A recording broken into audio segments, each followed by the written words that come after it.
வணக்கம்ப்பா.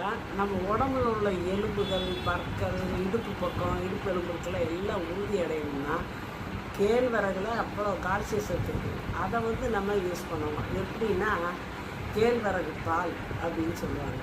கேழ்வரகு ஒரு கிலோவோ 1/2 கிலோவோ வாங்கி நல்லா சிறு தீர வறுத்து ஒரு டப்பாவில் போட்டு வச்சுக்கணும்.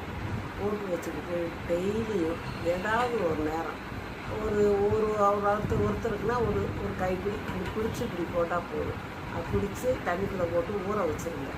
ஊற வச்சு ஒரு 1 மணி நேரம் 2 மணி நேரம் கூட ஊறட்டும். அதுக்கப்புறம் அதை எடுத்து அதில் ஒரு ஏலக்காய் போட்டு மிக்சியில் அடித்து நம்ம தேங்காய் பால் புழியிறாப்புல பால் 2ஆவது பால் புழிஞ்சால் 1 டம்ளர் அளவுக்கு வர அளவுக்கு புழிஞ்சிக்கிட்டு அதை நீங்கள் அப்படியே குடிக்கலாம். சூடு வைக்க தேவையில்லை, அடுப்பில் வச்சு கொதிக்க வைக்க வேண்டியதில்லை. ஏன்னா ஏற்கனவே நம்ம இதை வறுத்து வச்சுருக்கோம். அதனால் அதே பாயில் ஆன மாதிரியே வெந்த மாதிரியே அதை அப்படி குடிச்சு வாங்க, எலும்பு உறுதியாகும்.